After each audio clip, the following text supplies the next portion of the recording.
So did anybody notice the way the words and the sound, the language of the Message paraphrase of the Bible is quite different?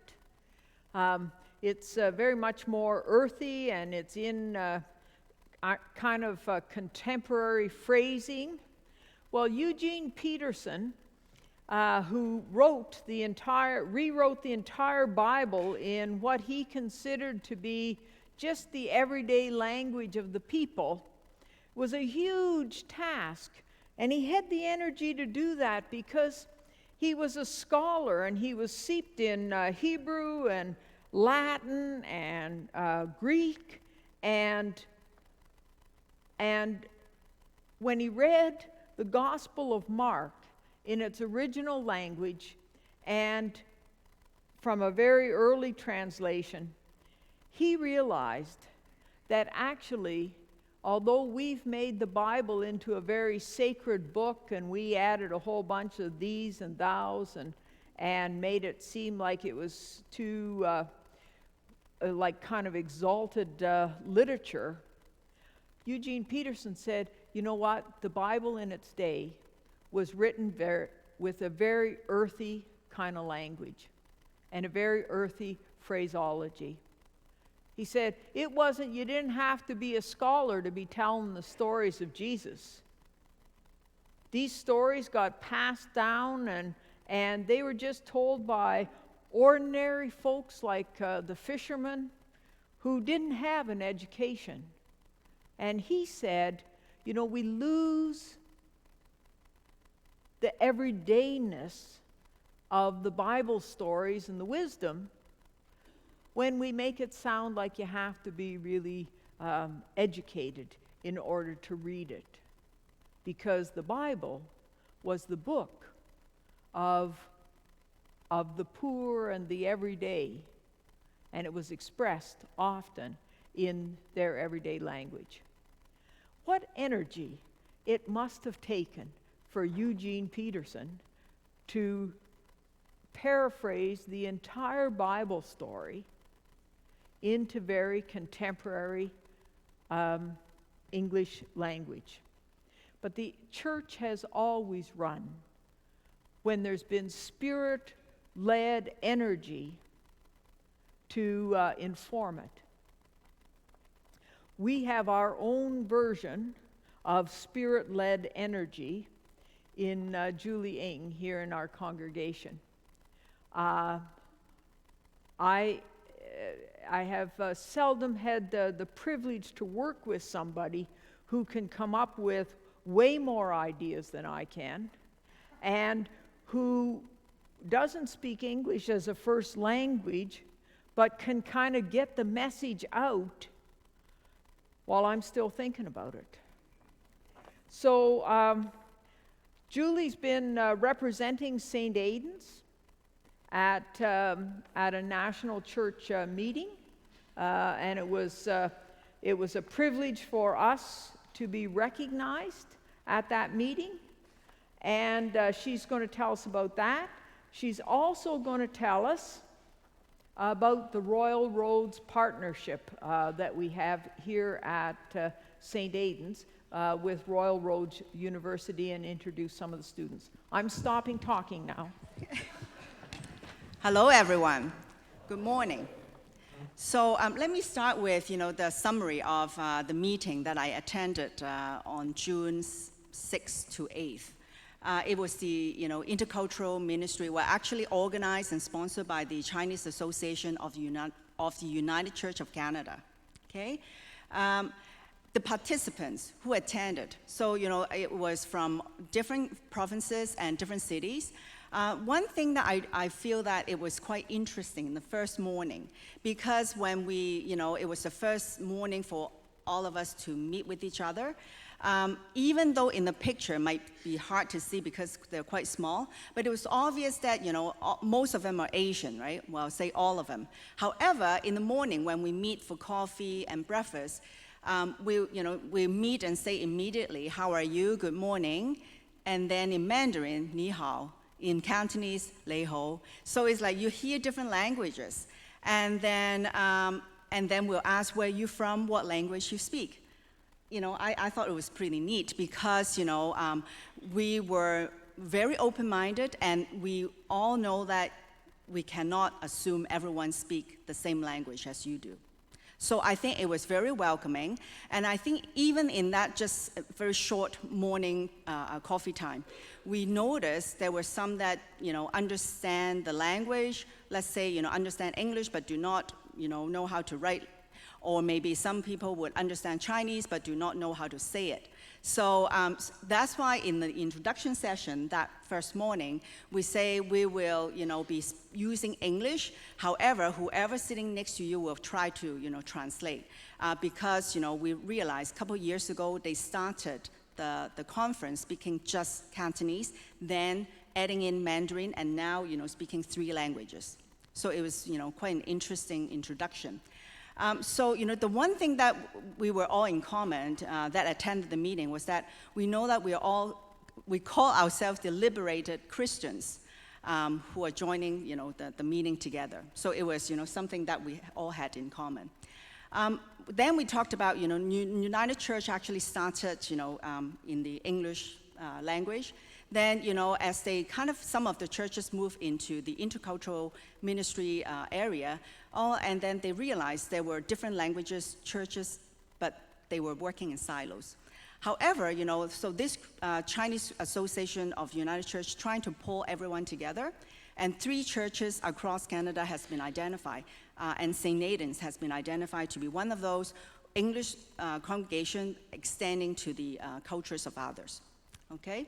So, and then in the 2 days of the conference, we talked about, we were reminded about the mandate of United Church. Sorry, it might be hard to read because of the fonts. And then we were reminded and discussed about the cultural influence and also challenges that we all face. And then, some scholars actually talked about theology. And then it was, also having quotes about the Hebrew language and how the Bible was started originally, and how, all of us are actually making interpretations based on our upbringing, our backgrounds, and our cultures. And we talk about justice in action, what kind of actions that we're taking in terms of justice, which is, what we always want to do, especially, being Christian. And then also, we talked about, we try to discuss exactly what's interculture, okay? What's intercultural ministry? We talked about, we could be working in between, it could be, working mutually together, and also, how is among us, because we all actually have a culture in our own sense, okay? And actually 3 books were introduced, but 2 were newly published. Especially one that I find quite interesting is called Reading in Between. And it talks about how the minority cultural groups interpret the Bible. So I think it's quite interesting. I have 1 book with me, so you're welcome to, talk to me if you're interested. And I talked to Louise, but I just reminded that, she's retired already, so I will talk to Andrea and maybe Maureen, about how to get a copy, maybe. So that's kind of the information about the conference that I attended a couple weekends ago. And then maybe I will take this opportunity to also introduce actually a couple students, Nasmus and Leon. Okay, they are sitting at the back. Okay. Nasmus is from Bangladesh, and Leon is from China. Both of them would be helping me to work on the Intercultural Service Center business idea. So this is part of the social enterprise project. Again, thanks to Cheryl, and also the executive team giving me a lot of support. So these 2 students will be helping me to explore the ideas about, developing the intercultural service. And so today I will introduce just 2. Maybe, from now on for the next few months, you will see more teams coming along, and I will introduce them afterwards. Okay, thank you. Oh, okay.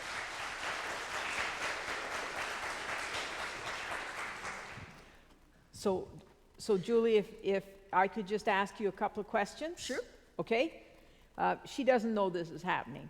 So how many Royal Road students might we expect to see around St. Aidan's? Minimum 7, and then some that actually signed up to be volunteers at the ad hoc time. So, you'll see different Royal Road students come and go. And then also, they will be developing some research projects so that, some of them might be talking to you. So please be open-minded about helping them on the research. So this is am I right? This is a mutually beneficial partnership because the students have quite a few skills to look at. What are the 3 areas? Okay, actually, mainly they are from 2 programs under the Royal Roads, the master program of the Royal Roads University. Actually, one group is from the global management program, and then the other is from the international and intercultural program. So, international and intercultural communication program. So that, they all are very experienced and, in kind of a learning about, their area, and now they're trying to apply their knowledge into the project that we're developing at St. Aidan's. So we are going to get information. When's it over? We are hoping we will have some initial proposal in September time, but the whole program must finish, let's say, in December. Of course, if they're willing to put in their volunteer time, they could continue, but we're planning to have this, end in November, December time. Okay. And the 3 projects that they're fully engaged in doing. Yes. The first one is thrift shop. The thrift shop. Yes. And does that include also talking to the bazaar people? Yes. Because it's for the used. Exactly. The used stuff. Yes, I've actually heard that Lydia and Carice. Lydia is from South Africa and Nigeria, actually, and Carice is from Jamaica. So both of them are actually interested in working on the bazaar. So they have already met with Sylvia. I'm not sure if Sylvia is here, but they have already had a meeting with Sylvia on Wednesday, and I'm sure they'll be talking to Marilyn. So I'll connect you guys, So they'll be doing research and having the questions, talking to volunteers at the bazaar as well as the thrift shop. And what's the second project? Intercultural Service Center. Yes. The tentative title right now. Yep. Yes. And the And the third? third one is the Multicultural Engagement Center. Okay. Okay. And they'll give this information, they'll do their research and give this information to the council, and it'll be within the council's decision what happens with it next. Yeah. So all Okay. we are doing is just provide a proposal with a view about what's going on in Victoria and other parts of the world, and then talk about the scope of, the environment, the trends, social trends, as well as economical trends, and then talk about the potential to develop, to develop this idea into a business in Victoria for St. Aidan's. And then at the end, the decision is made by, the church. So it's up to you about, what to do. Okay, don't leave yet. Okay. So the 3 projects which will give us information and research and fresh eyes to see. I also believe, am I right, that there is a person who's going to be looking at the way we communicate, use our building to communicate our message and social media, and bringing some recommendations Yes. about that. There's a person from India, his name is Venus, and he will be actually helping to work on the marketing and communication for St. Aidan's, and then giving us some ideas and proposal about how we should, do the marketing and communication for our activities and events. That's perfect, because I really think that we are the best kept secret in Victoria. I think so too. Yes. And go back to the meeting, Yes. because I think it's important for us to understand. In our intercultural ministry, what did you call that group of people who would be attracted to the United Church? Liberated Christians. Liberated Christians. Why do you call them that? Well, I guess, have to something that we had a little discussion talking about how open-minded we all are. And of course, we all understand United Church is an affirming church. So we are welcoming everybody from the community, doesn't matter of your cultural background, whatever it is. So that's something that we all agree with and we all are proud of. Yes. Okay. Good job. Because that once I let you sit down, I'll tell them a story that I told you. Because there are cultural differences Yes. around some of these issues. But did you learn anything at the meeting? Like, we were one of 3 churches where the dominant church is white and the lead minister is Caucasian and culturally Caucasian. And so there's 3 churches that have, and we're one of them, that have an Asian person on staff. So 3 churches from across Canada. Now, did you learn anything at the meeting that was like an aha to you, that you thought, hey, we could do that at St. Aidan's? Okay. Before I go to aha, I think that's something that I learned is like, we all have the same challenges. Is that, we as kind of the English-speaking church are trying to expand ourselves into the intercultural environment. There are Chinese church, Korean church, Japanese church. They are also trying to, expand themselves into the intercultural environment as well. And everyone find it very challenging because, if I could be honest, because they said, all their congregation find it very challenging to take action into, welcoming. It's easy to talk about it, but it's more difficult to take action. Okay, so we all face the same challenges. However, one of the aha, was that I find it very interesting, and it's going to, I'm going to find out more because one of the English-speaking congregation hired a non-English-speaking minister, and it was kind of the moment when it was announced. We were like, wow, we'll see how it goes, because we thought it is quite unusual for a church to kind of take steps into that area. And even the minister, said, it would be challenging because, with different cultural background and upbringing, it would be quite interesting. But it just shows that there's some determination to open up, in action. Yeah. Okay. Julie, thank you. I'm going to you. let you sit down. I think Thank you. we benefit greatly by having Julie in our midst and on our staff. One of the things that we're going to try to do, and I'll just be upfront about this, Julie speaks excellent English, and it is still difficult, did you notice, to understand and to catch the words because of the accent. And I saw some of you kind of leaning forward to try to catch the words. We're going to do more of that because that's one way that the congregation will get the experience that people who come who don't speak English as a first language have 18 hours a day, except when they're sleeping. They are always leaning forward to listen, to catch an English word that they understand, to follow the stream of conversation, right?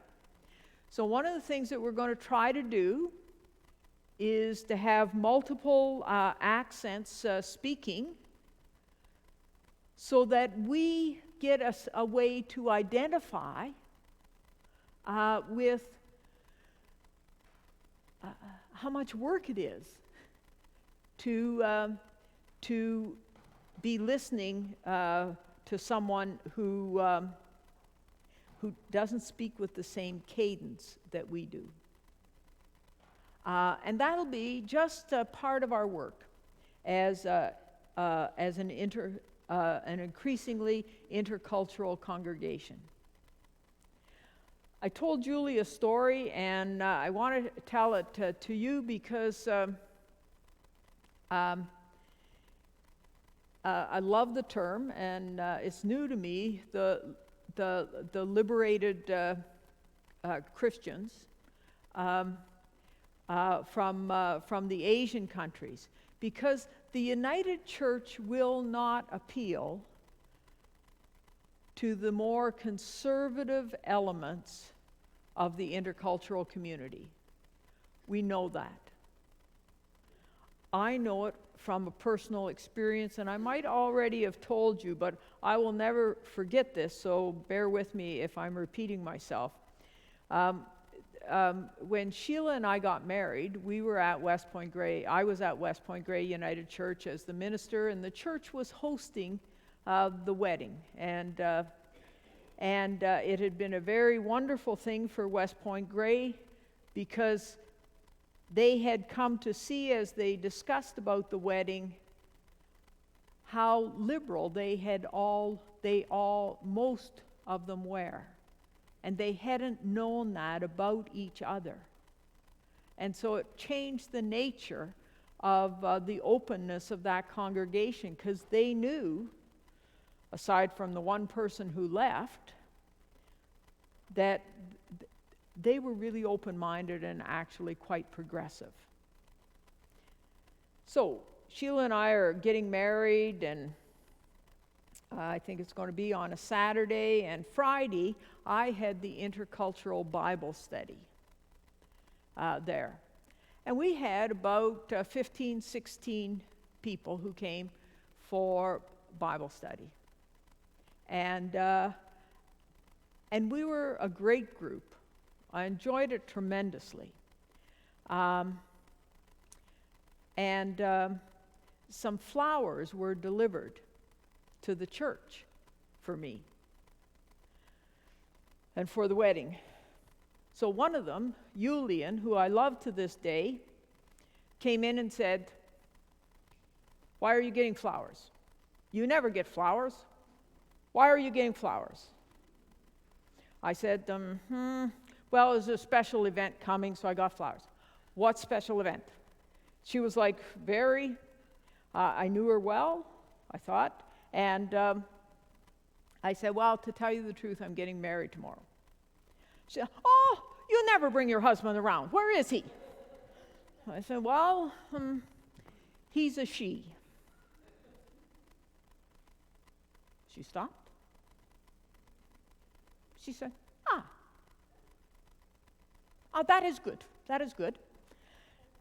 And then she went in and told the rest of the Bible study, because they wanted to know what the flowers were. So, a great day. The wedding went off. I was delighted in this wonderful marital bliss state that you get into. The next Friday came along, intercultural Bible study. Only Julian came. There were 14 missing. That was a little bit of a burst bubble, quite a little bit. The next week, the same thing.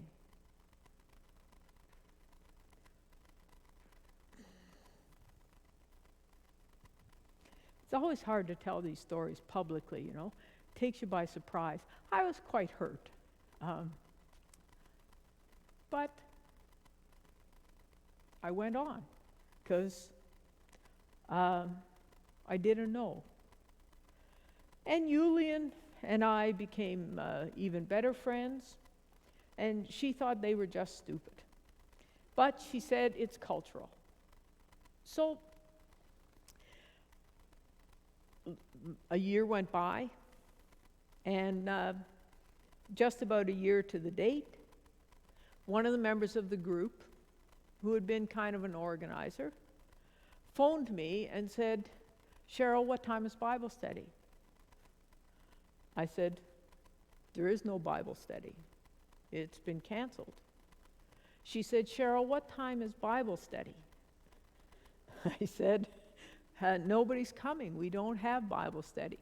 I realized this is like Peter and Jesus. Feed my sheep, feed my lambs, feed my sheep. She asked the third time, Cheryl, what time is Bible study? I said, oh, I believe it's at 10 o'clock on Friday, the same as it's always been. She said, good, we'll see you there. And they all returned, except maybe two of them.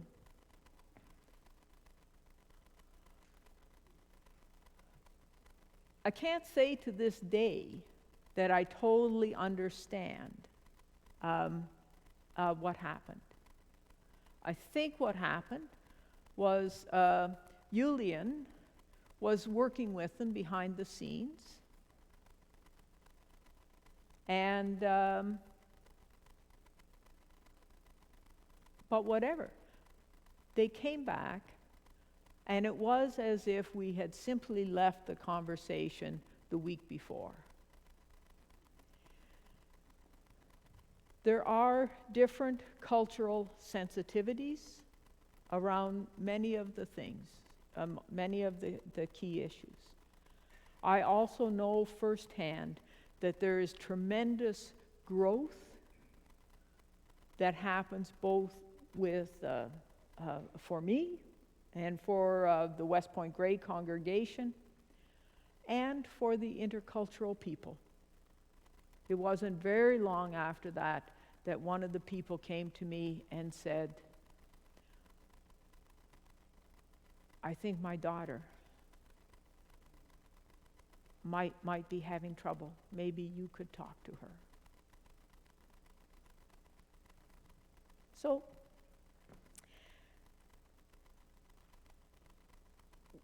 we're all human beings, and we're all trying to touch each other in ways that get underneath our fears and our language and our creeds.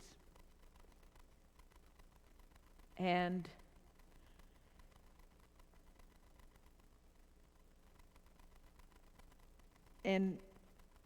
for that, I don't want us to ever underestimate the role that each one of you play